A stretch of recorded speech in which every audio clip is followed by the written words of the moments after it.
வணக்கம், welcome to Chitra Murali's kitchen. இன்னைக்கு என்ன பார்க்க போறோம் அப்படின்னு பார்த்தீங்கன்னா, உருளைக்கிழங்கும் பட்டாணியும் சேர்த்து ஒரு ரைஸ் தான் பண்ண போறோம். இது டிஃபன் பாக்ஸ் கொடுக்கறதுக்கும் ரொம்ப சௌரியமா இருக்கும். நம்ம வீட்டில் சாப்பிட்றதுக்கும் ரொம்பவே சௌரியமா இருக்கும். ரொம்ப சிம்பிளான ஈஸியான ஒரு ரெசிபி தான் நம்ம பார்க்க போறோம். கடாயில் வந்து எண்ணெய் விட்டுருக்கு, அது நல்லா காஞ்சிருக்கு. தாளிக்க வேண்டியதெல்லாம் என்னென்னு பார்த்துடலாம். 2 கிராம்பு, ஒரு பட்டை, ஒரு பிரிஞ்சி இலை, வெங்காயம் வந்து நல்ல பெரிய சைஸில் நீட்ட வாக்கில் வெங்காயம் கட் பண்ணி வச்சுருக்கேன், அதையும் சேர்க்குறேன்.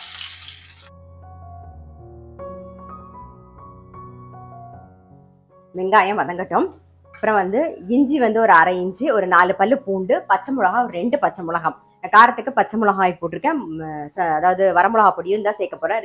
2 பச்சை மிளகா சேர்த்து அரைச்சி வச்சுருக்கேன், நல்லா கோர்ஸாக அரைச்சிருக்கோம். இப்போ அதையும் சேர்த்துடலாம்.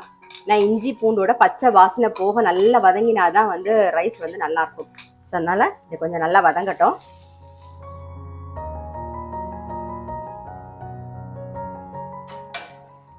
இப்போ வெங்காயம் வதங்கிருக்கு. ஒரே ஒரு தக்காளி,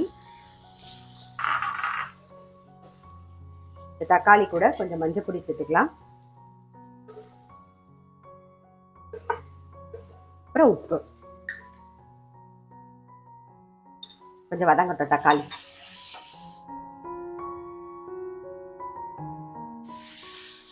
தக்காளி வதங்கிருக்கு. இப்போ வந்து கொத்தமல்லியும் புதினாவும் சேர்த்து கட் பண்ணி வச்சிருக்கேன், இப்போ அதை சேர்த்துக்கிறேன்.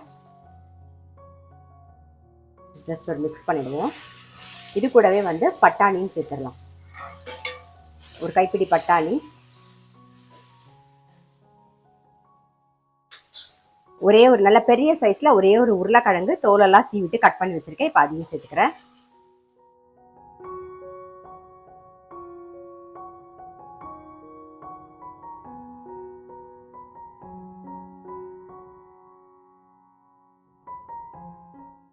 ஏற்கனவே காரத்துக்கு 2 பச்சை மிளகாய் சேர்த்துருக்கோம். நான் ஒரு அரை டீஸ்பூன் வந்து வரமிளகா பொடி சேர்க்குறேன். அதுக்கப்புறம் வந்து கோலாப்புரி மசாலா வந்து ஒரு அரை டீஸ்பூன் சேர்த்துக்கிறேன். ஸோ அதை இப்போ போட்டுடலாம். இதெல்லாம் சேர்ந்து ஒரு நிமிஷம் நல்லா வதங்கட்டும்.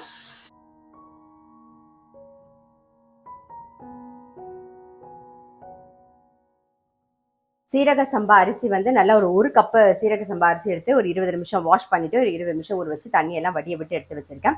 இப்போ என்ன பண்ண போறோம்னா, ஒரு கப்புக்கு 2 கப்பு தண்ணி கரெக்டாக இருக்கும். நம்ம தக்காளி ரொம்ப சேர்க்கல, ஒரே ஒரு தக்காளி தான் சேர்த்துருக்கோம். ஸோ 2 கப்பு தண்ணி நல்லா கொதிக்க வச்சு வச்சிருக்கேன். இப்போ அதை விட்டுக்கிறேன். தக்காளி வதக்கும் போது உப்பு போட்டோம், ஆனால் வந்து உப்பு கண்டிப்பாக இப்போ தேவைப்படும். ஏன்னா நம்ம உருளைக்கிழங்கு பட்டாணி எல்லாம் சேர்த்துருக்கோம், அரிசியும் சேர்க்க போறோம் இல்லையா. அதனால் இப்போ தகுந்த மாதிரி இன்னும் கொஞ்சம் உப்பு சேர்த்துக்கலாம். நம்ம கொஞ்சம் உப்பு, ஒரே ஒரு கொதி வரட்டும். இப்போ இந்த அரிசியை சேர்த்துருவோம்.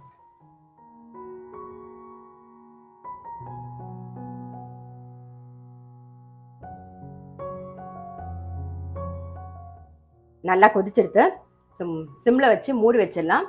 வெந்ததுக்கு அப்புறம் பார்க்கலாம். நாம வெந்துட்டான்னு பார்ப்போம். நல்லா பொலன்னு வெந்துடுது. அவ்வளோதான். ஜஸ்ட் அப்படி ஒரு மிக்ஸ் பண்ணிங்கன்னா போதும். என்ன பண்ண போறோம்னா, நல்லா கொத்தமல்லியை போட்டுட்டு ஃபுல்லாகவே போட்டுடலாம். மேலாக எப்பயும் சொல்ற மாதிரி ஒரு ஸ்பூன் நெய்லேயே நீங்கள் தாளித்து எல்லாம் பண்ணுறதை விட மேலாக நெய் விடும்போது அது ஒரு வாசனையாக இருக்கும். ஜஸ்ட் மிக்ஸ் பண்ணிவிட்டு அப்படியே மூடி வச்சுருவோம். அவ்வளோதான். நம்மளுடைய உருளைக்கிழங்கும் பட்டாணியும் போட்ட ரைஸ் வந்து ரெடி. இது வந்து ரொம்ப ரொம்ப சிம்பிள். நீங்கள் வந்து இதுக்கு தொட்டுக்கிறதுக்கு தயிர் பச்சடி நல்லாயிருக்கும். அப்படி இல்லைன்னா வந்து சிப்ஸ் ஏதாவது தொட்டுன்னு சாப்பிட்டா கூட ரொம்ப நல்லாயிருக்கும். ஸ்கூல் கொடுக்கறதுக்கும் ரொம்ப சௌரியமாக இருக்கும். கண்டிப்பாக வந்து ட்ரை பண்ணி பாருங்க.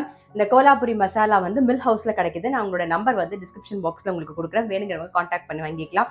இது வந்து நீங்கள் எந்த சப்ஜி பண்ணாலும், ரைஸ் பண்ணாலும் சரி, கிரேவி பண்ணாலும் சரி, இல்லை ஏதாவது ட்ரை கறி பண்ணாலும் சரி, அதுக்கு வந்து நீங்கள் தாளிச்சிட்டு லாஸ்ட்டாக போடும்போது ரொம்ப ரொம்ப நல்ல வாசனையாகவும் இருக்கும். அதே சமயம் டேஸ்ட்டும் கொஞ்சம் டிஃப்ரெண்ட்டாக இருக்கும். ரொம்ப நல்லாயிருக்கும். ட்ரை பண்ணி பாருங்கள். நான் அடுத்த வீடியோவில் சந்திக்கிறேன்.